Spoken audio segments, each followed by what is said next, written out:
laawol kisal ko laawol peewal e ɓantal. الحمد لله الذي جعل الصيام جنة وسببا موصلا إلى الجنة وريادة للنفوس المطمئنة. نحمده تعالى وهو الحميد المجيد ونشكره عز وجل، وأشهد أن لا إله إلا الله وحده لا شريك له، الذي شرع لنا من الدين ما فيه صلاح المعاش والمعاد، وتعبدنا بصيام نهار رمضان، وسن لنا رسوله صلى الله عليه وسلم بقيام لياليه وتلاوة القرآن. وأشهد أن سيدنا محمدا عبده ورسوله وصفيه وخليله الداعي إلى سبيل الرشاد. اللهم فصل وسلم على نبينا محمد الصائم القائم وعلى آله وأصحابه الأكرام وأولي المكارم ما تعاقب الجديدان أو تكررت المواسم، وعلى التابعين لهم بإحسان في الأفعال والأقوال والاعتقاد. أما بعد، فيا عباد الله، أوصي نفسي المقتصر وإياكم بتقوى الله وطاعته فيما أمركم به وما نهاكم عنه، لتفوزوا يوم المعاد. قال تعالى: يا أيها الذين آمنوا كتب عليكم الصيام كما كتب على الذين من قبلكم لعلكم تتقون. وعن أبي هريرة رضي الله عنه عن النبي صلى الله عليه وسلم أنه قال: كل عمل ابن آدم له الحسنة ب10 أمثالها إلى 700 ضعف. قال تعالى: إلا الصيام فإنه لي وأنا أجزي به، إنه ترك شهوته وطعامه وشرابه من أجل للصائم فرحتان: فرحة عند لقاء ربه، فرحة عند فطره، وفرحة عند لقاء ربه. أخرجه البخاري والمسلم. na musidɓe julɓe tedduɓe teddirɓe l'islam, ɓawen ardinde ɗiɗo konngudi ɗe yetta Allah subhanahu wa ta'ala waɗɗo korka kan ko heedode. ɗe yettamo kanko Allah subhanahu wa ta'ala waɗuɗo korka kan ko sabu yottinayi ka neɗɗo on faade ka aljanna, immorde e beeli weloweloji pittal ko heɓata ka aljanna ton, ki wonki deƴuki. hiɗen yettamo kanko Allah subhanahu wa ta'ala towuɗo yettiniɗo tedduɗo, hiɗen jarnamo kanko Allah subhanahu wa ta'ala tedduɗo, waɗɗinanɗo en kadi o ɓeyday en, waɗɗinɗo e hoore mo wondema o ɓeydanay en. nden seedo ala reweteɗo so wona Allah subhanahu wa ta'ala, wala ka fidiɗo kanko tan. on shar'inanɗo en ka diina konko tata hino moƴƴani en ka gurdan e ka ruttode. on mo tata ko hiɗen rewiramo horugol ñalormaji sumaye ɗin.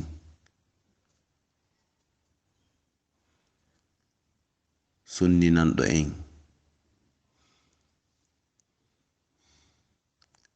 sunninani nelaɗon sallallahu alaihi wasallam ƴimmagol cemma, naafa e jangugol Qur'an. nden seedo ala reweteɗo, nden seedo afwan wonde makko homen Muhammad ko maccuɗo makko, ko nelaɗo makko, ko giɗo makko, ko weldiɗɗo makko, on nodduɗo faade e peewal, on nodduɗo faade e laawol peewal. nden toro yo Allah ɓeydi yurmede nden e kisi e on e dow nelaɗo on ɓeygure makko nden. on nelaɗo mo tata dariɗo hoori naafi yo Allah ɓeydi yurmen nden e kisiye on e dow on nelaɗo sallallahu alaihi wasallam kanko e ɓeygure makko nden e sahaba e makko ɓen e kala ñintimɓe mo ka diina ha Allah subhanahu wa ta'ala rona leydi. Amin. Haray musidɓe julɓe heɗitiɓe e oɗo saayi, haray on salminama salminagol islam. Haray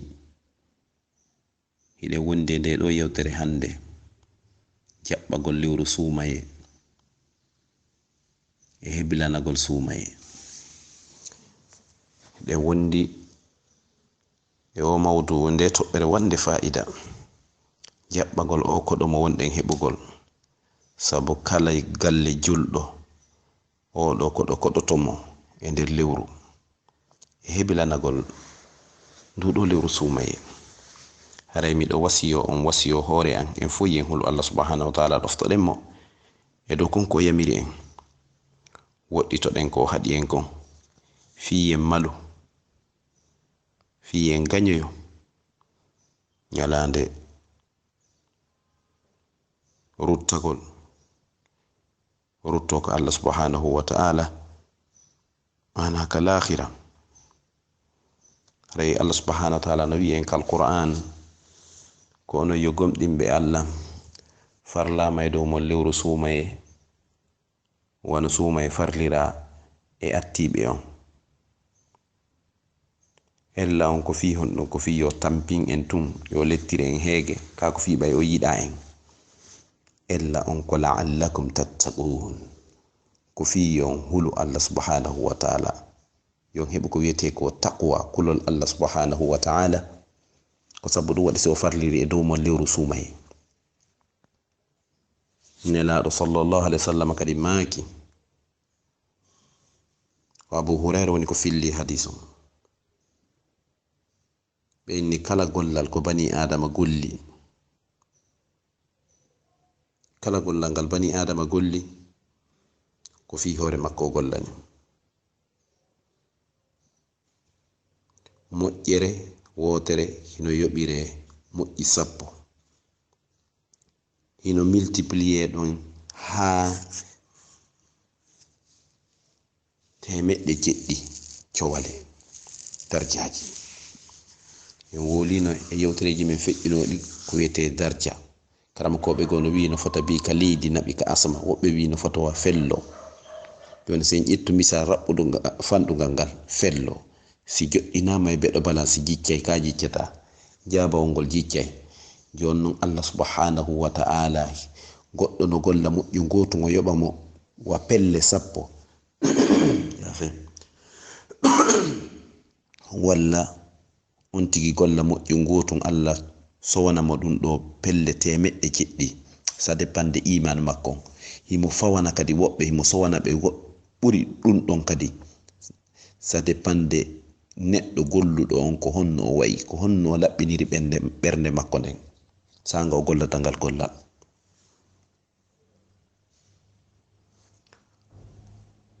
O wi Allah subhanahu wa ta'ala wi si wona korka kan kala ko on tigi golli ko fi hoore makko o gollani, so juulo, so jangu, so ittu sadaka, so hajjoy, kala ko o waɗi ko fi hoore makko o waɗani.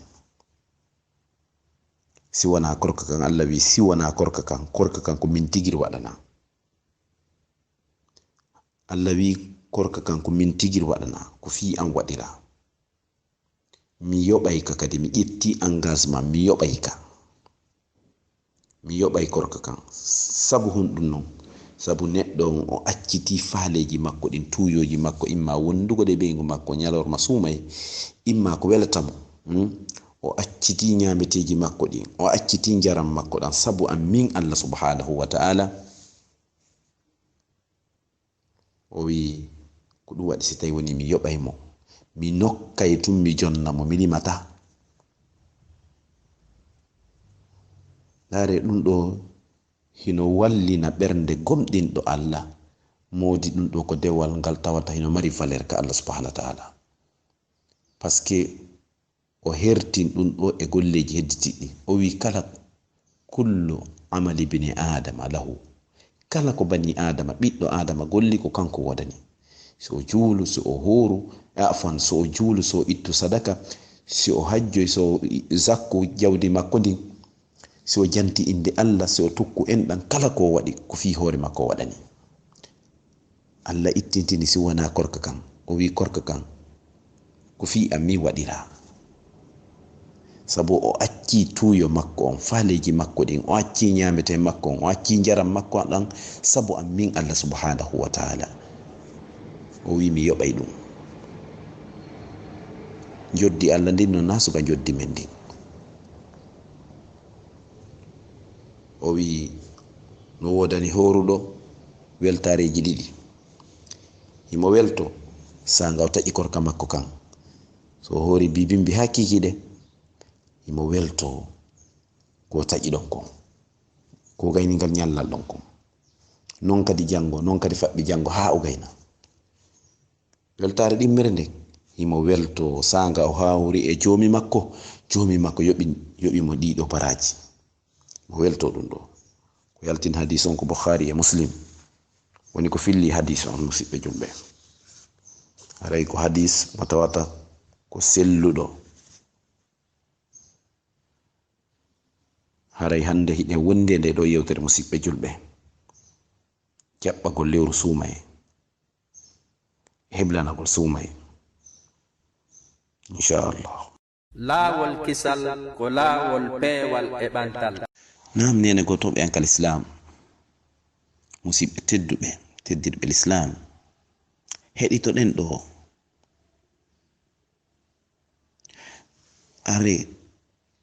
aren heɗitoɗen golkol ngol nelaɗo sallallahu alaihi wasallam are wonden ha heɗitoɗen gol ɗo konngol nelaɗo wongol argol ɗo konngol waɗugol fa'ida kadi luɓela nanɗe ɗen fi ha famen gol konngol nelaɗo ɗo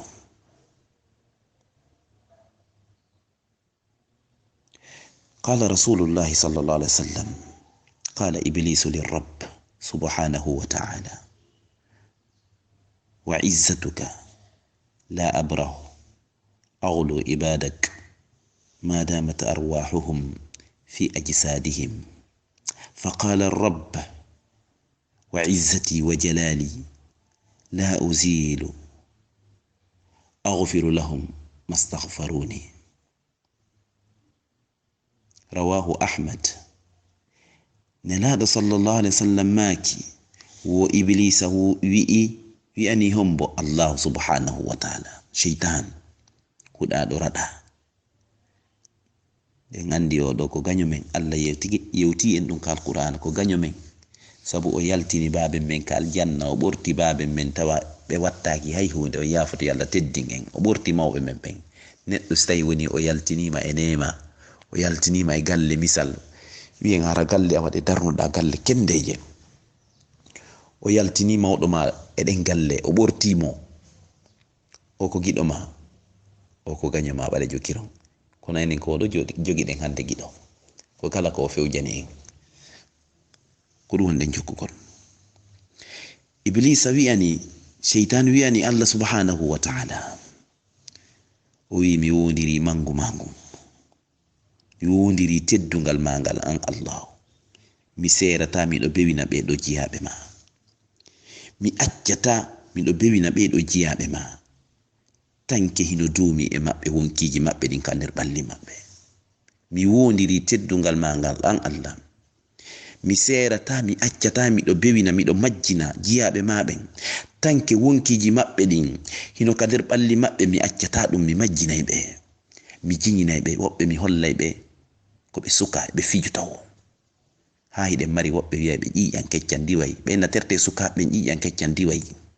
si ƴiƴan keccan diwi ha Allah teɓɓike ɗan haray ɗan heɓi probléme woɓɓe kaka jawdi maɓɓe mi hollata ɓe yo ɓe waɗu ko ɓe faala wata ɓe ittu zakka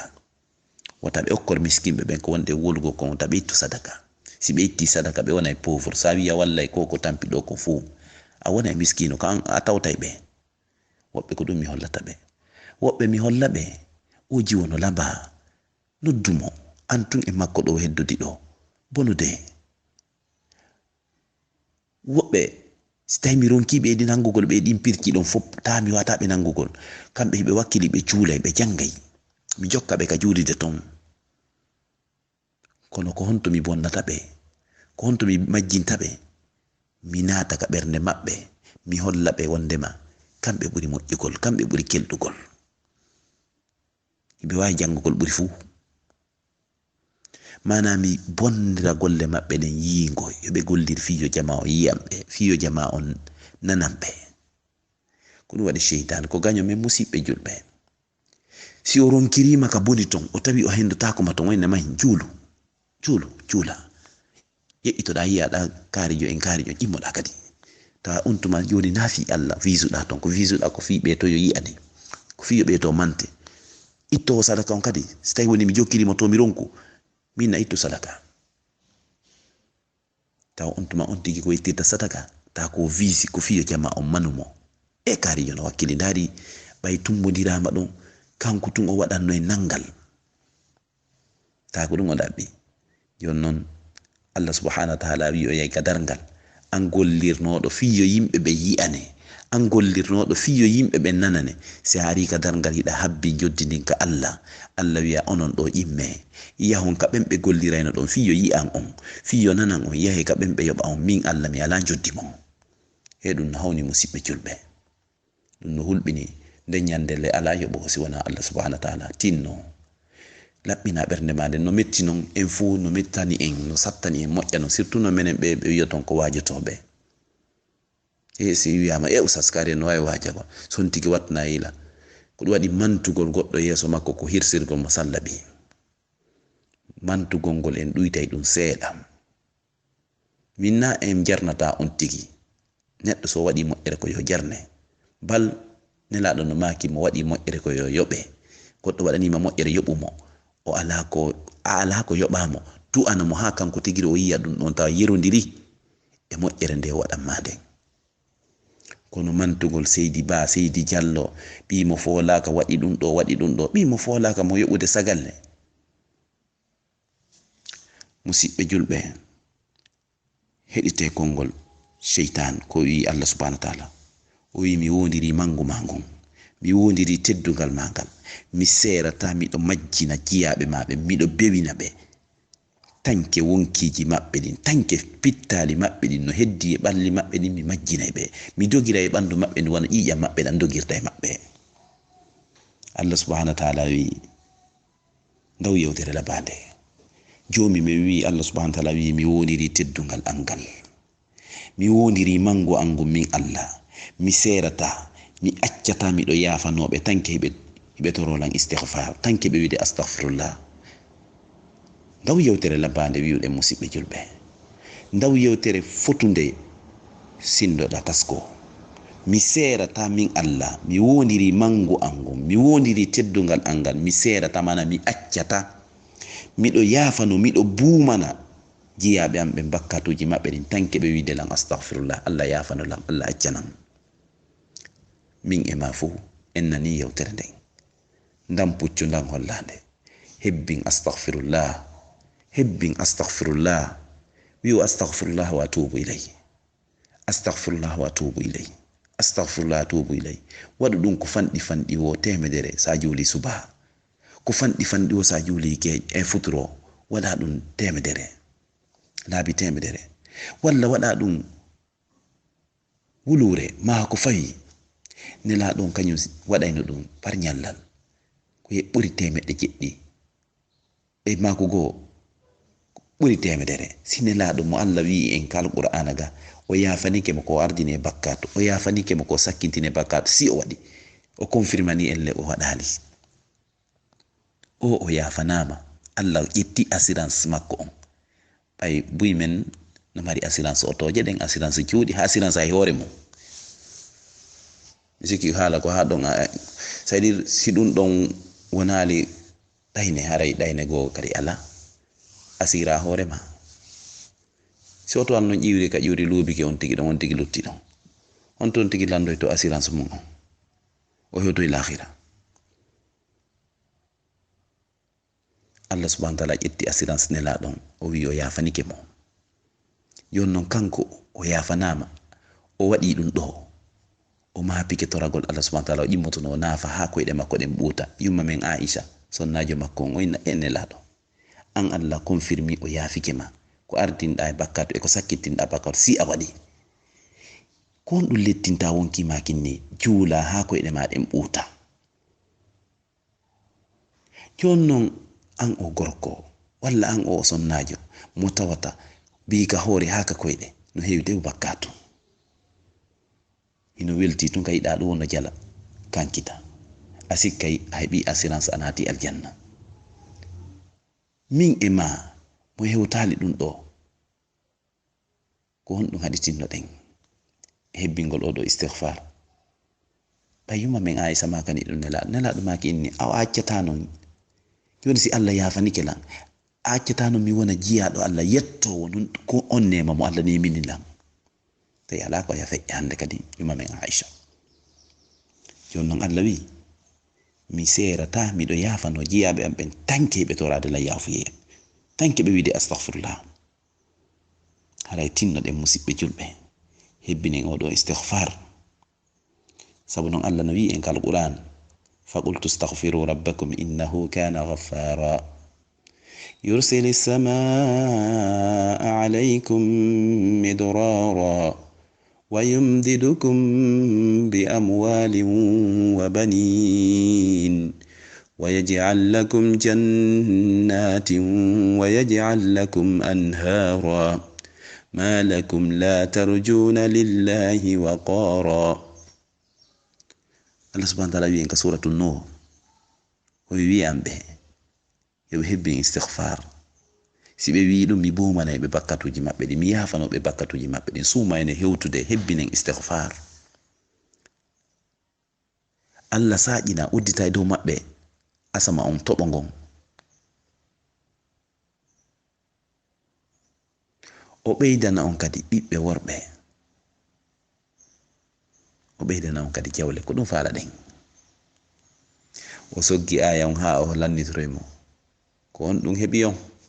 ko on ɗum nangi on on hoolora on tañƴinorali Allah neɗɗanke yagal onon hakkunde mon son fodidiri on nunɗay ko on ɗum heɓi on kan tawa si Allah subhanahu wa ta'ala fodi o lundoto kon ko fodi kon hara o laatinta ɗum. haray hebbinen istighfar musidɓe julɓe kanyo suka hebbin istighfar kanyo suka gorko e suka jiwo hebbin istighfar ko ayo nene goto am ka diina e ka enɗan hebbin istighfar tuubu ruttoɗa ka Allah subhanahu wa ta'ala. ɗum no waɗɗi e sanga fo sanga ko ɗum ɓuri waɗɗagol non ko ɗum ɓuri hanugol waɗede ko e nder nduɗo lewru sumaye. haray ko woni ɗum ko ɓoragol e bakkatu mo wonnoɗa waɗugol on. haray tan on nangi en musidɓe julɓe kono sakkitoren nde ɗo yewtere nde Imam Shafi'i makani en. Imam Shafi'i o landa ga e piiji jerati hoɓɓe landimo ɓennimo yewtimen ko waɗɗi e ko ɓuri waɗɗagol ko hawni e ko ɓuri hawnagol ko satti e ko ɓuri sattugol ko ɓatti e ko ɓuri ɓattagol. sinda en uddi en faami moƴƴa yewtere nden mi fillito bref o landa piiji jerati ko waɗɗi e ko ɓuri waɗɗagol o landa ko hawni e ko ɓuri hawnagol woni 4 o landa ko satti e ko ɓuri sattugol woni 6 o landa ko ɗum woni ko ɓatti e ko ɓuri ɓattagol woni jerati. ƴeewe ko jaabi en musidɓe julɓe o waɗani ngal landal maɓɓe ɗo ngal ɓe landimo o yuɓɓani ngal gimo hara ko gimɗi ɗi tawata no okka hakkil waɗen bref ka arabu سئل ذات يوم، من سئل؟ أي إمام الشافعي، ذات يوم عن ثمانية أمور: واجب وأوجب، وعجيب وأعجب، وصعب وأصعب، وقريب وأقرب. فكان جوابه، قال: من واجب الناس أن يتوبوا، ولكن ترك الذنوب أوجب، والدهر في صرفه عجيب، وغفلة الناس عنه أعجب، والصبر في النائبات صعب، لكن فوات الثواب أصعب،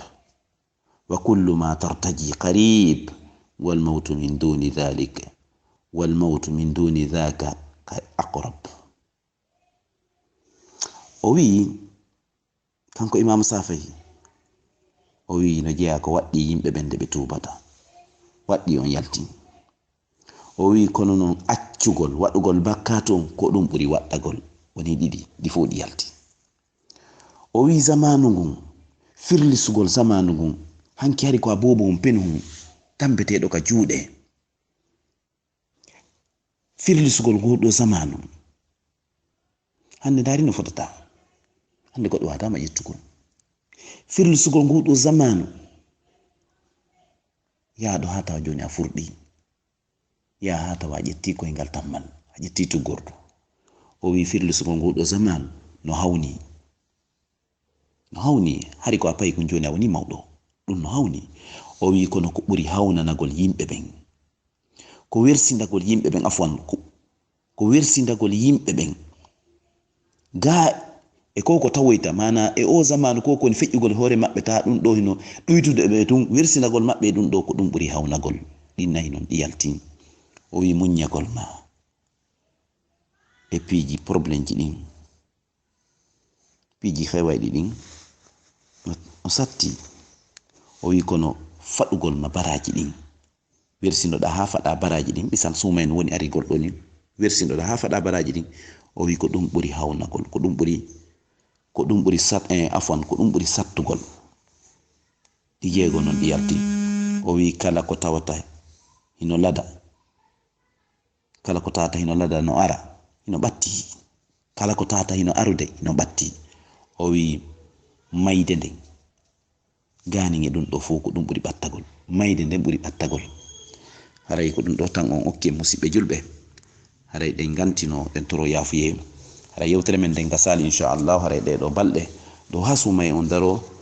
ɓernde heɓuɗen feere wo ko fi sumaye yewteten inchallah. sabu noon e kala nokku no woodi ko yewtete. haray hande ko fi jaɓɓagol nduɗo lewru sumaye ɗum natuɗen inchallah e sayiji kadi aroji e lannitoto ɗum ɗo naten kadi beele ko fof ko Allah newnani en ko yewten e nder oɗo sumaye. haray en torki Allah subhanahu wa ta'ala, yo Allah tawnu en sumaye hoore jaam khayra wa afiyatan, yo Allah hokku en cellal newnana en hooren. haray en ɗuɗɗinta ɗo yewtere nden sabu tan on nangi en. haray si yewtere nden hawri e gonga, hawri e sawaba, ƴette gollitiron ko Allah neldi on. si yewtere nden hawri e farjire walla memi haqqe goto heɗitiɓe ɓen, haray miɗo gantino miɗo toro yafuye fandude anden ko yo moƴƴan en. wama tawfiqi illa billah, alayhi tawakkaltu wa ilayhi unib. assalamu aleykum wa rahmatullahi wa barakatuh. laawol kisal ko laawol peewal e ɓantal. musidɓe julɓe, laatinoke ɓeɗo sahabaɓe yo welay Allah woni e maɓɓe, kamɓe ɓe wallidirayno ɓe walla wasuɗuɓe ɓen, ɓe huntina ɓe, ɓe ɓurna ɓen ɗon miskinɓe e hoore maɓɓe. hay so tawi kamɓe ɓe waluto hara ɓe taggi ɓe waluda e heege. andi so on tigi welama ha yiye on tigi no taggo, hay so tawi ɓe waluda e heege, ɓe taggoda e heege, ɓe ɓurnayno hoore maɓɓe e hoore miskinɓe ɓen, ɓe yiɗana ɓe ɗum ɗon siɓɓe maɓɓe julɓe horuɓe ɓen.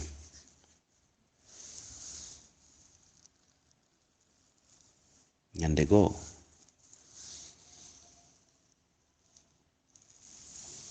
neɗɗo goto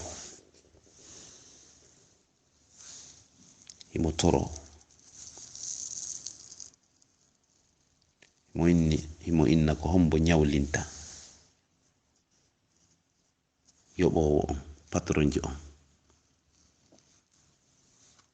tawa yoɓa joddi timmudi, tawi goɗɗo hino ɓanni ñamugol, huntari makko de o wi e hoore yaccagol o wi ko min tigiri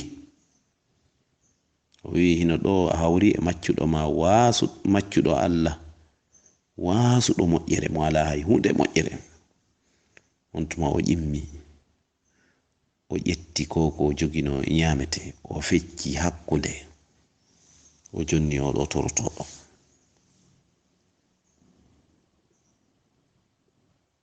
o kodi o miskino haray tinnoɗen enen kadi jembinen ɓe ɗiɗo jikkuji labaɗi. Allah subhanahu wa ta'ala no wi hadis qudusi Allah wi la yiɗi piiji tati o wi kono non la yiɗi kadi e ndir ɗin ɗon piiji tati kadi la yiɗi ɓuri ɗin ɗon kadi yewtere nde no metti famugo son tigi wattana yila moƴƴa non mana hino ɗo piiji tati la yiɗi ɗi kono kadi piiji tati go kadi no ɗa ko ɗimmi ɓuri yiɗugol ɗiɗa piiji tati si famini ke yewtere nden on tuma Allah wi hilan yiɗi yimɓe okkoɓe ɓen hilan yiɗi yimɓe okkoɓe ɓen ko ɗum waɗi ngal ɗo dokkal musidɓe julɓe ngal duwaka wattirede ɓawo en faami no jeeya ko firtantama arsike waɗa ha arsike ma on yaaja okkugol tawa wonay okkowo no jeeya ko addantama kata e probléme ji wonugol ma neɗɗo yoruɗo jungo pengujo mo ittata mo okkata ndaru woɓɓe no woodi worɓe hay dépense ka suudu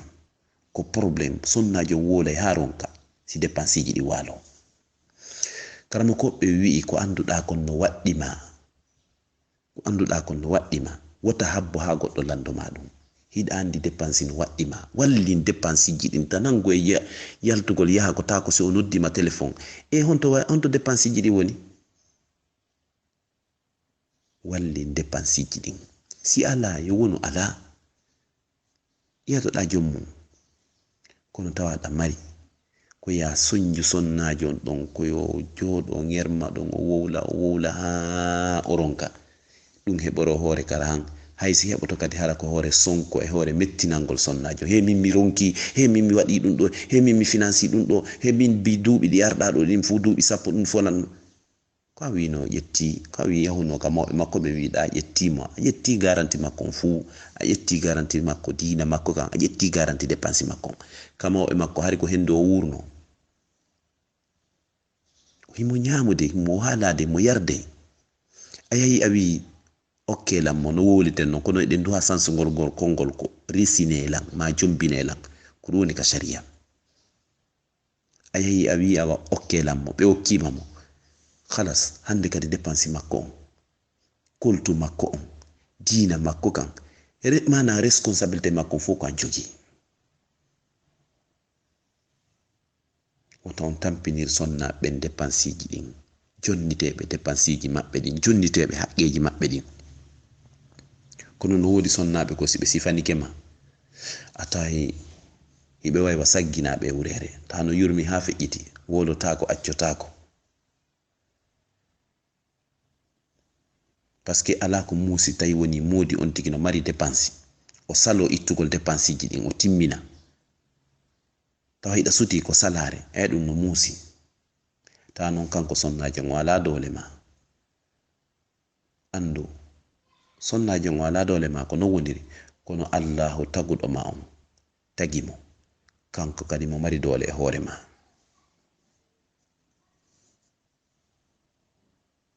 haray jama on yo wakkilo itta sadaka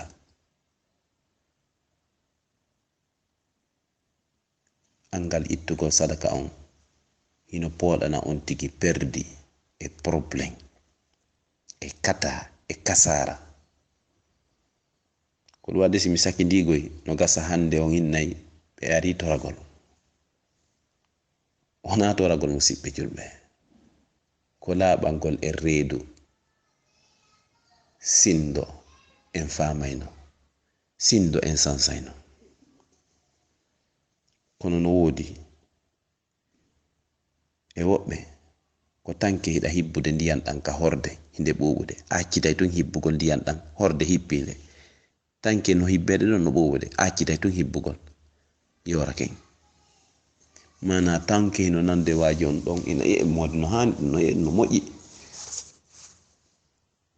gaynay tun waji o rewa e ndu noru ɗo feƴƴira e ndu tu natata ka ɓernde tuto ton hippito kadi ko wowno waɗugol kon nela Allah wi'i ka hadis qudusi mo wonno ɗe yewtugol Allah no yiɗi okkoɓen wiɗen Allah no yiɗi piiji tati himo yiɗi kadi e dow ɗin ɗon piiji tati ɗin o ɓuri yiɗugol himo yiɗi okkoɓen aranon ɗon o wi non yiɗum ko yiɗi kon kadi e okkoɓen ko ɓuri yiɗugol ko miskino wasuɗuɗo tawa ko okkowo ko o ɓuri yiɗugol okkoɓe patron ɓe ɓen ɗon mo yiɗi ɓe kono ko ɓuri yiɗugol ko wasuɗuɗo mo ala tawa e konko ala ɗon ko okkowo ko ɗum ɗo Allah ɓuri sattugol yiɗugol ɗum woni go'o mana ɗiɗo e go'o on ɗo piiji ɗiɗi non yalti mo yiɗi ɗum ɗa ko ɗum ɗa ɓuri yiɗugol ɗimmum ɗum himo yiɗi yankini ɓen kono giggol makko ngol ko ɓuri yiɗugol ko patronjo yankiniɗo ko o ɓuri sattugol yiɗugol himo yiɗi yankini ɓen andi miskino faydal aye ɓurɓe ɗuɗugol e miskinɓe ɓen ta ko yankiniɓe ko yankinini ɓe woɓɓe ɓen ta ko angal maɓɓe ngal ta ɓe ala ta ko ma ɓe yankino paske ɓe ala ka ɓe tappa ɓernde kono Allah ko ɓuri yiɗugol e yankini ɓen ko patron ɓe ɓen ta ɓe mari moyen andi ɓen ɗon no welani ɓe tappugol ɓernde ko min jogi ɗum ɗo ko min jeyi o étage ɗo ko min jeyi ngal otowal ko min jeyi ɗon no so tawi oɗo woni yankiniɗo Allah ko oɗo ɓuri yiɗugol ɗo kadi piiji ɗin ɗiɗi yalti mana en heɓi ɗo piiji 4 kara num ɗa ɗiɗa ɗiɗi yalti miɗo yiɗi 3 ko piiji 3 kadi mi ɓuri yiɗugol hewde ɗin ɗon 3 o wi miɗo yiɗi kadi ka sakkitorum miɗo yiɗi tuuboɓe ruttoɓe o wi kono ko mi ɓuri yiɗugol ko suka o tuuba o rutto fewno ka woni suka ɗon ko o mi ɓuri sattugol yiɗugol ta fewn ɗon tuma so yehi ka tere balon ɓe ƴettay mo so yehi ka suware o heɓay cavalier kala ka o yehi ɓe ƴettay mo ƴiƴam makko ɗan no weli ɓandu makko ndun no henti himo foti himo haari suka gorko e suka jiwo tawa kala yiwɗo jiwo on o faletemo ko hoore makko o falantemo ta fewn tuma kala ka yahuɗa fo no falama suɓaɗa ɗon an o jiwo suɓaɗa ɗon diina tuuba ruttoɗa cokka lawol fewgol ngol tawa hiɗa harmini ɗi kiiɗo bonki tawa an hiɗa reewi ɗa yeli ka wonkima hiɗa yiɗi an oɗo sonnajo nde heɓata mooti hara ko julɗo mo wawata wondugol ta ko ɗum woni ka hakkille ma e rewgol Allah subhanahu wa ta'ala an Allah ɓuri yiɗugol edi si goɗɗo yehi ha woni ƴetti koyngal tammal mana tuggordu inni ɗon no yo tuubu rutto andi fayda woɓɓe ɓen ko tawata ka ƴiwri ton woɗɗitike ka fokkiti ton ɓuri ɓattagol inna noon joni yo tuubu rutto e wiyali en ñaway woni yimɓe ɓen kono Allahu ko wi ka hadis kudusi ɗo ko ɓuri yiɗugol ko suka tuubuɗo rutti o wi Allah wi kadi hilan añi piiji 3 kono kadi piiji 3 no e ɗin ɗon piiji 3 ɗimi añi piiji 3 goo kadi ɗimi ɓuri añugol o wi lan añi wudduɓe ɓen ɓe hokkata ɓen ko wonɗe worugo kon lan añi ɓe komi ɓuri añugol non ko patron wudduɗo o mi ɓuri sattugol añugol patron wudduɗo mo hokkata hay ɓe yani ko ɓe ƴimmorta hay o yani ko o ƴimmorta o mi ɓuri añugol o wi ɗimmum ɗum lan añi mawnintiniɓe ɓen o wi ko mi ɓuri añugol non ko wasuɗuɗo miskino mawnintiniɗo. O mi ɓuri sattugol añugol. Ala hay hunde kono no mawnintini kadi watti hoore ɗon. Sakkitoro on Allah wi lan añi wa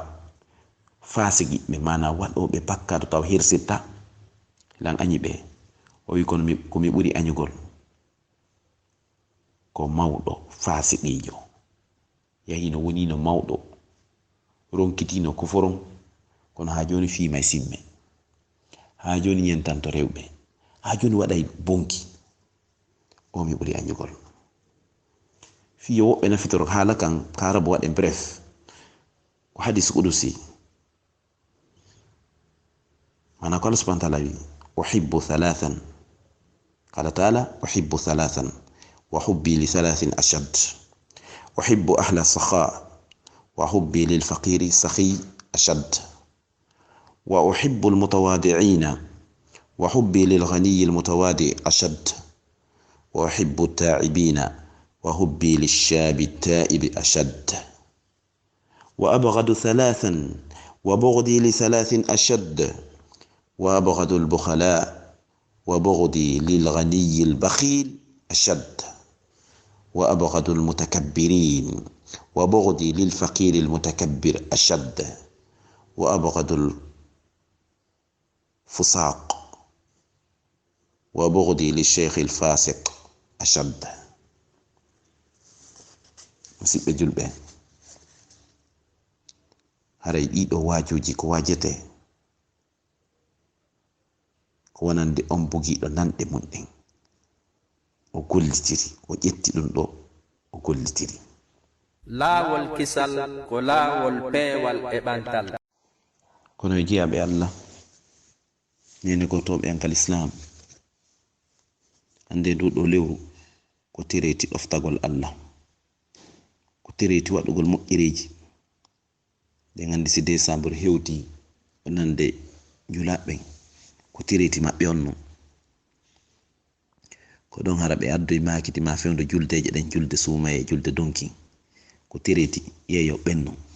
Awa an kadi julɗo on ko tereti ma on ni hewti ka waɗa moƴƴere nden, hewti mana ka ɓeydata couragegol waɗugol moƴƴere nden. Taggu daɗɗudi ma ndin sera sentirma on immoɗa wurnita jemmaji ɗin hebbina moƴƴere e nder ndu lewru. Ko ɗum waɗi sinelaɗo sallallahu alaihi wasallam heɓe hertinanay no nduɗo lewru sumaye immorde ɗoftare je Allah subhanahu wa ta'ala ko ɓe gollatano e lebbi heditiɗɗi. Ko ɗum waɗi wano no Abdullah ibn Abbas wi'iri ni welay Allah woni e makko kanko e baabe makko e fof ko ɓe sahabaɓe. Abdullahi ko sahabajo, Abbas bappa nelaɗo ko sahabajo, Abdullahi ko ɓiɗɗo bappa nelaɗo. O wi latinoke nelaɗo sallallahu alaihi wasallam kanko ɓuri yimɓe ɓen fof okkugol, kanko ɓuri yimɓe ɓen fof okkugol. Latinoke ko ɓurayno okkugol koye nder suumaye. Ono fayda wajuray tun fi okkugol fi sadaka ɓe nayiɓe ari usasiɓe ngari kadi ɓe falama toragol acce ɗo wotan okku musidɓe julɓe. Ko yewtirten ɗum ɗo ko fi wonande faalaɗo heɓugol moƴƴere, fi yo profitu e nde ɗo yewtere o sansa o heɓa moƴƴere. Nelaɗo ko kanko ɓuri yimɓe ɓen fof okkugol. Latinoke ko ɓurayno okkugol koye nder suumaye. An kadi tinno okkora e nder suumaye, tinno itta sadaka, tinno nodda julɓe Allah ɓen wonɓe takko ma ɓen ɗon kawtalɓe ma ɓen ɗamari moyen ɓe hara ɓe huntoka ma, walla naɓana woɓɓe sukkar, walla so tawi ka kacca e wonɗa naɓana mawɓe ma ɓen e siɓɓe mon ɓen ɓerku marɗa capacité kon naɓana ɓe joggu sukkar ko ɓe huntora. Tinno waɗa ɗum hontuma taw yehi baraji ɗin ka Allah subhanahu wa ta'ala. Nelaɗo no maki fi oɗo sadaka en daroto ɗon seeɗa ɓe wi sadaka roccinay tikkere Allah e neɗɗo wano andirɗa yiide no rocci e ndiyan no roccinirta yiide on yafoto no andirɗa ndiyan no roccinirta yiide non ko non sadaka roccinirta tikkere Allah nde Allah tikkani neɗɗo misal waɗa bakkaro taw Allah no tikkanma no hoddiri jippingol probléme albalaw jarrabuye jano e hoorema sadaka ma on mo ittuɗa on ya hawra e on ɗon probléme ronka yigol probléme on sadaka ma on jaabike tinno ɗen itten sadaka wakkilo ɗen okken hiɗen ño'ire ngol konngol ɓenna Sénégal en ɓe ɓen okkay ɓenna kono enen en okkata ko yaafoto noon ko hawtaɗo nene suusi wigol nene ko ñanne tinno ɗen enen kadi okkoren surtout no ñamete siko futti on tigi defi ma toori kala arɗo o ɓanna en are ñaame kono so tawi o moƴƴini plat ay ɗum ɗon ko suuɗete ɗum ha ɓe yaha ɗum ko ella musidɓe julɓe ɗum ɗo defama si ñamama hibboyte on yafoto Allah teddin en ɗen andi toon ko honto hibboyte si on tigi ñaami si ñamaka accama ɗon ha boni hibboyte honto hibboyte ka liicho mana ka kombos ka salte oton hibboyte si ñamama hibboyte si ñamaka hibboyte nelaɗo maki waɗe heedode hakkude mon e yiite ngen haysi ko feccere tamaro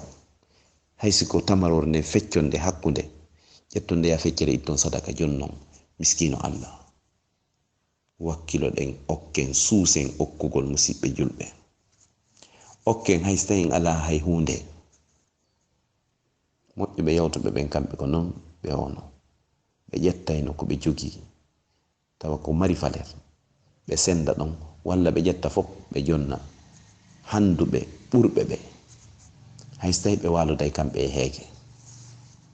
jonnon nelaɗo no maki hadis goo kadi ɓe inni kala neɗɗo ittowo sadaka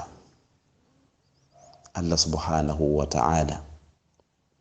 ittay malaikajo mono du'anomo inna Allah ɓeydan oɗo waɗanamo barki si mbuɗi ɗin no ka jiifama sa yaltinali ittuɗa sadaka goɗɗi goo arata a ittay Allah luntina neɗɗo mo ittata sadaka on tamo mari moyen Allah ittay malaikajo mono du'o e hoore makko oɗa ko du'anomo oɗa ko du'o e hoore makko inna Allah ɓeydan o perdi kala ka perdi on ƴiwrata addanmo ɗum ɗo ko si en faami hadis on ɗo ittugol sadaka no jeeya e firtal arsike ittugol ma sadaka wona neɗɗo ittowo sadaka no jeeya e firtal arsike suumay no hewtude ittu sadaka musidɗo julɗo ittu sadaka ñammina miskinɓe Allah ittu sadaka naɓana musidɓe ma nene ma baabe ma ɓe ɗon andi horugol suumaye ka leydi men ko honno wayi musidɓe julɓe enen ko en julɓe feereɓe on yafoto haysi tawi noon kadi jama on nanti ko en julɓe feereɓe ko suga men no hawni ha feƴƴiti wallahi enen en ɓeydi joggu wo way suumaye hewti peyji julɓe hedditiɓe ɓen minnata fuu kono ɓurɓe ɗuɗugol ɓen si suumaye hewti ɓe newinanayi siɓɓe maɓɓe julɓe ɓen ɓe ɗuyta piriji ɗin enen si suumaye hewti sukkar woɓɓe no wawi sodugol ɗo sakuji sukkar mara ɗum mbi ɓawo lebbi 3 lebbi 4 hara ɓe sodinoɗi ɓe maraɗi ha suumaye hewta ɓe altora prix on mana ɓe ƴawna prix on ɓe flomba prix on ɓe sattina ɓe ñirina ko honɗum e julɓe ni ta ko salligotoɓe cuula jangoɓe Qur'an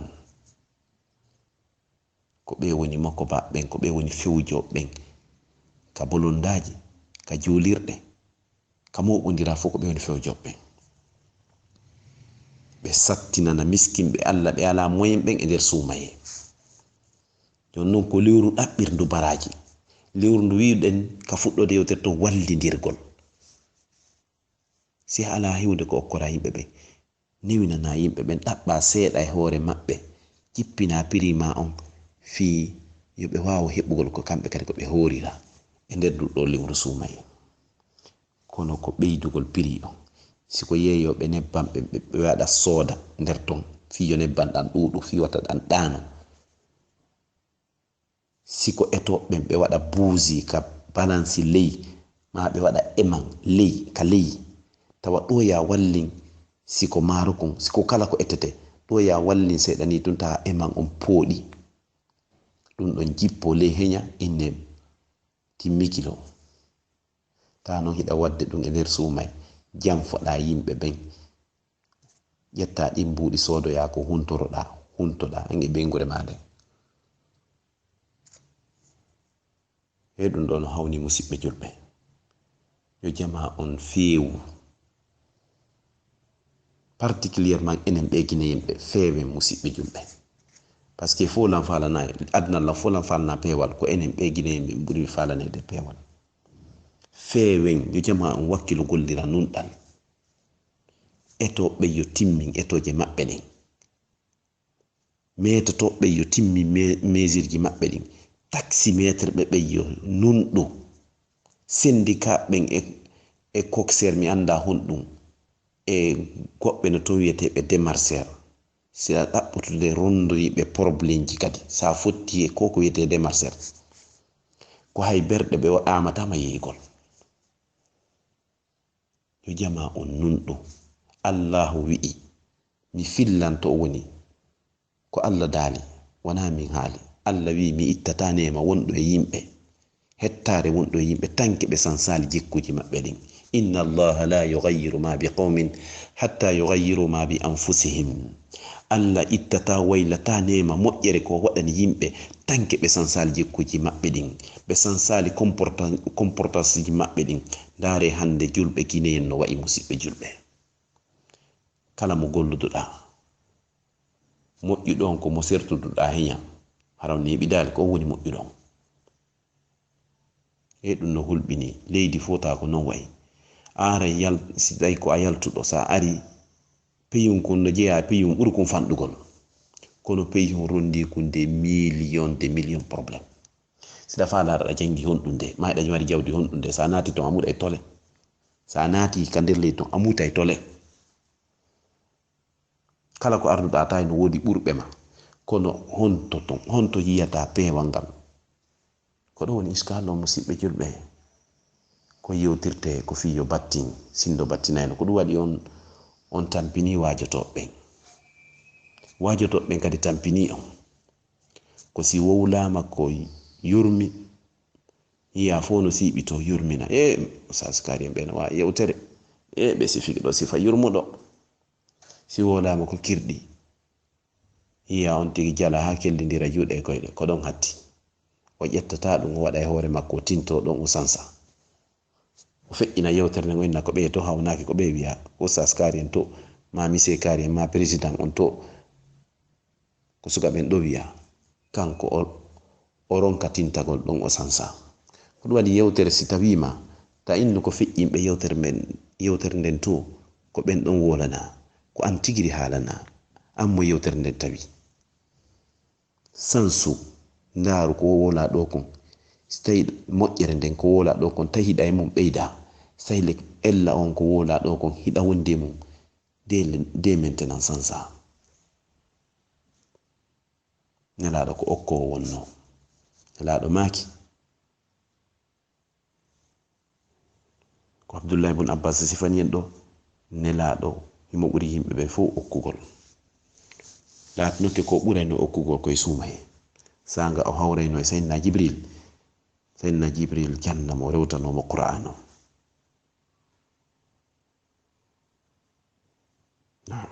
laawol kisal ko laawol peewal e ɓantal.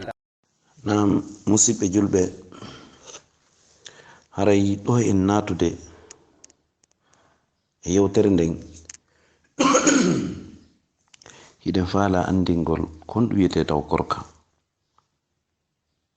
Sen landama korka ka haala assawmu lughatan, kon ɗum wiyete korka ka haala. الصوم لغة الإمساك، وشرعا الإمساك بنية التعبد عن الأكل والشرب وغسيان النساء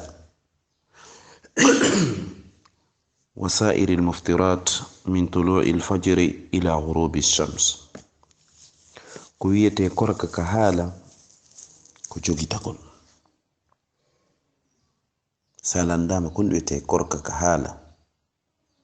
wiyu ko jogitagol. Si a landama korka ka sharia, kon wiyete korka ka sharia l'islam, wiya ko jogitagol wondude e anniyagol e rewirgol Allah subhanahu wa ta'ala ɗum acca ñamugol, acca yarugol, acca soccodirgol e sonnaɓe, mana wondugol e ɓeygu mum, acca denda nangal taƴay ɗiɗi gila ka peeral fajiri, ka fajiri o feeri ɗon ha nange gemmuta, ko yon tigi accu ɗum ɗon, ko ɗum ɗo wiyete korka ka sharia l'islam. Naam musidɓe julɓe, harayi oɗo cernojo, oɗo karmakojo, sahabajo nelaɗo Allah tedduɗo wiyeteɗo Salmanul Farisi, yo wele Allah woni e makko, o wi khutubani men nelaɗo on sallallahu alaihi wasallam ka sakkitode balɗe saburdu sumaye ɗum ko ndudu wonɗen ɗo. O wi nelaɗo maki heyi ko onon yo yimɓe, mana nelaɗo nuddi ɓe nuddando findingol hakkille maɓɓe ɗen. O wi koɗike on ɗowdini e dow mo nduɗo lewru mawnudu, lewru waɗandu barki, lewru ndu tawata no e mayru jemma goto, oɗo jemma ɓuri moƴƴugol lebbi wulure. Kalkiloɓe ɓen ɓe wi ko duuɓi 83 e lebbi 4, 83 ans et 4 mois. Oɗo jemma goto ko rewɗa Allah e oɗo jemma no ɓuri ko rewɗa Allah 83 ans et 4 mois. Laare zamanu men gon hande no fanɗi heɓoɓe ɗiɗo duuɓi musidɓe julɓe. Ko ɗum waɗi sa perdi ɗum ɗo haray a perdi ko ɗum wiyete perdi. Hara wona perdugol ton jawdi wiyete perdi, ko perdugol suga ɗiɗo tiretiji, suga ɗiɗo occasion ji, suga nde ɗo moƴƴere, perdugol ɗum ɗo ɗoni perdi. Par ce que ɗen andi ɗe mari siɓɓe awlitantoɓe jemma goto ñande 26 no wiyetude 27 ɓenna ko nden ñande woni laylatul qadr. ɗum ko ella musidɓe julɓe fuɗɗo bi ka ñande woni 20 awlitoɗa ɗon e rewa Allah ha ñande 30 weeta 30 e yurmede Allah inchallahu a hawrodiray e jemma on. Par ce que jemma on won say sansay o aray ka 21 kono ka nombre ji fuujuɗi o arta, won say o aray ka 21, won sa o ara ka 23, won say o ara ka 25, won say o ara ka ɗaɓɓeten ɗum awlitantoɗen ɗon 27, won say o ara 29. kono si a awlitani ke ñallal gotal si yiltodiroyi haray nden hitande ɗon a faɗi laylatul qadr, ɗum ko ella. Nam haray hadis on hino kontini nelaɗo makaniɓe ko lewru ndu Allah subhanahu wa ta'ala waɗi horugol ñalorma mayru on ko farilla, na ko siɗa faala, ko obligatoire, ko nande on hattanɗo selluɗo mo ala ganto, misal mo ala e voyage, sonnaji on no laaɓi e ella, mana o wonda e ella makko, simo wondi e ella makko mo mari ganto ma mo jibini o laaɓali, ko lewru ndu tawata immagol jemma mayru ndun naafa ko moƴƴere molanade, ko lewru ndu tawata kala ɓattorɗo Allah immorde e geɓal e moƴƴere, kala waɗuɗo ko ɓuri fanɗude e moƴƴere e lewru ndun haray himo o yoɓete baraji, wa on tottuɗo farilla, wa on juluɗo julde farilla, fana ma alansara ma futuro ma geeƴe ma subaha hara wona e ndun lewru. Immoɗa nafa darɗe ɗiɗi misal e nder sumaye, a yoɓete baraji wa horuɗo julde farilla e lebbi ko. Si a juuli kan julde farilla e nder sumaye, misal a juuli fana walla alansara walla futuro walla geeƴe walla subaha e nder sumaye, yoɓete baraji wa on juuluɗo waɓutuji temeɗɗe jeɗɗi hara wona e nder suumay mana lebbi wakom lebbi go a yoɓete 70 farillaji ɗi waɗuɗa hara ko waɗaɗi e lebbi go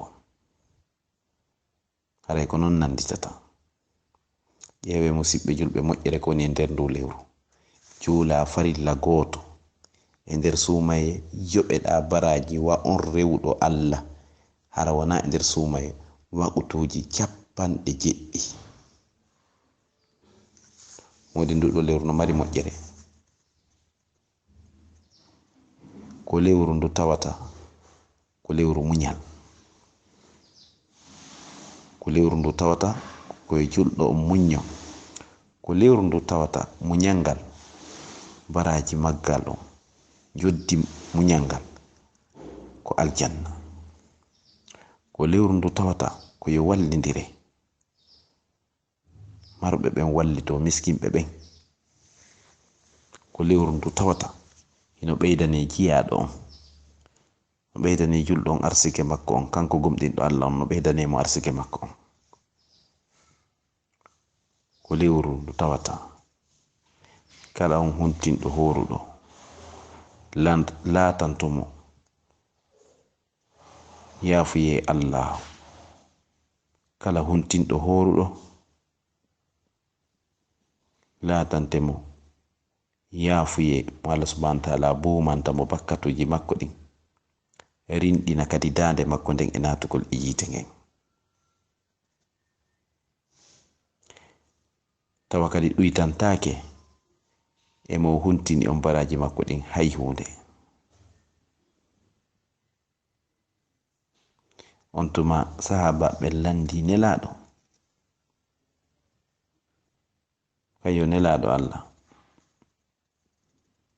laatike wona min fuu mari feere huntingol horuɗo. nelaɗo sallallahu alaihi wasallam ɓe maaki Allah hino okka ɗiɗo baraji ɗi woluɗen ɗo joni, kala huntinɗo horuɗo haysi ko tamarore o jonni horuɗo on walla yarande ndiyam o jonni horuɗo on soda bidon hun ndiyam jonnamo na yo taƴir, walla okkamo tamarore, walla woɓande ɓira koppu hum soda ɓira waɗa e koppu hun ɗo ni gobule hum fanɗukun ni jonnamo o taƴiri ɗum ɗo a heɓa ɗiɗo baraji ɗinelaɗo sallallahu alaihi wasallam maki ɗo kala huntinɗo horuɗo Allah bomanaymo yafanomo bakkatuji makko ɗi fop rinɗina dande makko nden kadi e natugol yiite. kala kadi ko baraji ko on mo horuɗo mo huntinɗa ɗon ko heɓi a heɓay suga ɗin kadi watto e baraji maɗin ɗuytantake kadi horuɗo on hay hunde e baraji makko ɗin. ko ɗum waɗi ɗo kadi haray sonnaɓe men ɓen ɓe yaafo ɓe duwa famugol si hewti ndu lewru ɓe duwa wakkilagol ɓe defa moƴƴa tawa yimɓe ɓen aray hunto ko yoni ɓe ɓeyda bingawal ngal seeɗa ko ma'nawiyan na hissiyan. wodi nokkeli goo na binga gollirde ko fituyen faamu heña yewtere nden. woɓɓe jungo ngon no faaɗi jungo ngon no yoori fontatango piiji ɗin ko defata kon fuu yonata e ɗum ko ella si suuma e hewti ko yo on tigi wakkilol haɓɓito moƴƴa defa inchallahu Allah okkaymo kankadi baraji ɗin hay so tawi woni ko modi bon woni addugol ko defete kon mo be maɓɓe si laɓɓini anniye mum on mo be maɓɓe heɓay baraji ɗin ɓe defa buy tawa jiyaɓe Allah ɓen si ari hara huntoto ha yonna jomo galle on kañum kadi wakkilo o yaaja ɓernde o addora huntotoɓe fi yo yiɗan hoore makko ɗiɗo baraji kanko e ɓeygure makko nden. ɗi baraji yewtaɗi ɗo huntinɗo horuɗo, Allah yafantomo bakkatuji makko ɗin. Allah subhanahu wa ta'ala rinɗinay dande makko nden e natugol yiite. Allah yoɓay mo baraji makko ɗin feere, yoɓa mo kadi baraji mo huntini on ko kala ko on heɓi. Si on heɓi 1000 baraji, o jonnete kadi 1000 baraji, tawta baraji makko ɗin. joma galle ɓen kañum kadi yaaje ɓernde seeɗa e ɗum ɗo heɓugol nde ɗo moƴƴere. ɓe yaafo so tawi yewtere nden nde labaka no nde hewtiri noon nanɗe ɗen, kono bal ko yiɗangol siɓɓe ɓen. ko lewru ndu tawata balɗe 10 arane ɗen ko yurmede Allah, balɗe 10 hakkundeje ɗen ko yafanede bakkatuji mum ɗin, balɗe 10 sakkitiɗe ɗen ko rinɗingol Allah. Allah subhanahu wa ta'ala rinɗina julɓe ɓen e natugol yiite ngen. ko Allah subhanahu wa ta'ala rinɗina ɓen horuɓe daaɗe maɓɓe ɗen e natugol yiite ngen. karmakoɓe gono wi'i o jumla mo yewtuɗen ɗo, balɗe 10 arane ɗen ko yurmede, balɗe 10 hakkundeje ɗen ko yaafoye bakkatu, balɗe 10 sakkitiɗe ɗen ko rinɗingol e horuɓe ɓen. ana Allah o rinɗina ɓe natugo yiite ngen. karama ko wi'i nde ɗo yewtere lo'ere no e mum, ana hadis on ko lo'uɗo. Naam, ɗuɗɗi non musidɓe julɓe nder nduɗo lewru piiji 4 geɓe 4. geɓe ɗiɗi go hiɗo weltinira ɗum jomi mum. ɗeya geɓe ɗiɗi on wawata yondinagol ga e majje ma waɗon ɗe, amma siko geɓe ɗiɗi e tata hiɗo weltinira jomi mum, seedo ɗon ala reweteɗo si wona Allah. seedo ɗon ala reweteɗo si wona Allah. ay ɗum ashhadu an la ilaha illallah wa ashhadu anna muhammadan rasulullah. ɗin mun ɗum hebbi non istighfar, astaghfirullah, atubu ilay. sumay si hewti neɗɗon ko yo tinno e ɗiɗo piiji ɗiɗi, la ilaha illallah e astaghfirullah. on tigi tinno e ɗiɗo, ɗuɗɗina ɗi, Allah acca nan. ala ko Allah ɓuri yiɗugol hewti ɗum ɗo. haray tinno e ɗum ɗo. ko ɓuri moƴƴugol jantagol inde Allah ko yigol la ilaha illallah.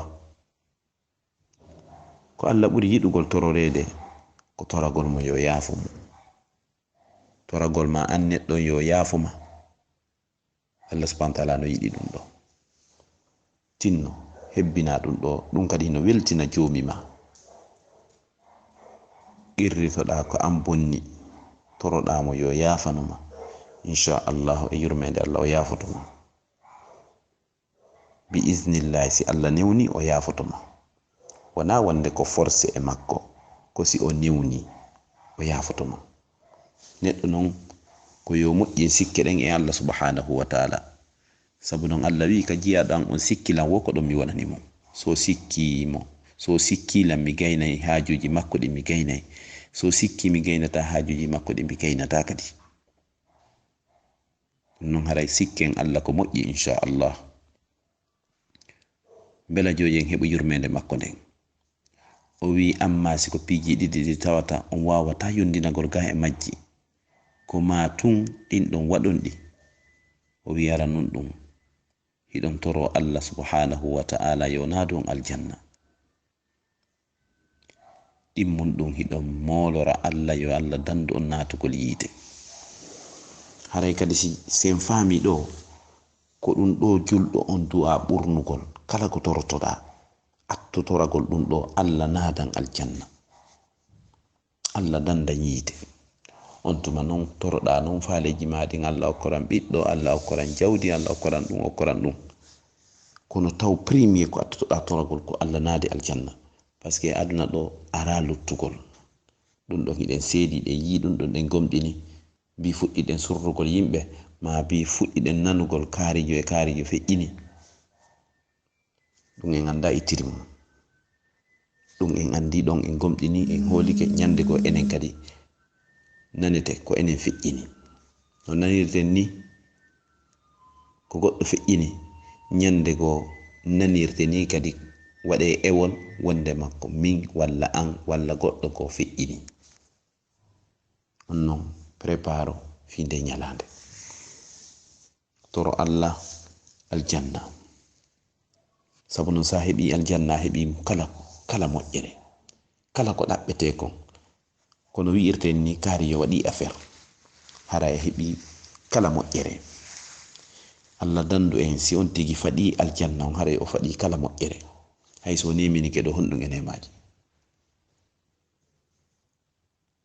hadis goto no nde ɗo deftere minhajul muslim nelaɗo no maaki ɗon kala toriɗo Allah aljanna laabiji tati o inni Allah nadan aljanna, Allah nadan aljanna, Allah nadan aljanna. Aljanna on e hoore mum toroto Allah, Allah naadu oɗo Muhammad, Ibrahim, Ismail, Ali, Abubakar, Uthman, no wiyete wo Allah naadu mo aljanna, walla Fatima, Khadija, Aisha, Zainab. Allahu e yurmede makko nden oɗo aljanna toranuma, Allahu yo naadu mo yo naade e on aljanna. Kala kadi wo toriɗo Allahu yo Allah dandu mo yiite ngel laabiji tati, yiite ngen kadi toroto Allahu, Allah dandu oɗo Fatima, Aisha, Muhammad, Uthman, Ali, Ibrahim, Abubakar, no wiyetewo Allahu dandu mo natugol e ngeɗo yiite e min nge yiite. Ndam puccu ndan hollande daraja hadis on en yejjiti daraja makko kon boni ko filli hadis on, kono son ɗaɓɓiti nde ɗo deftere hisnul muslim on daari ton on yiya inchallah reno windi ton.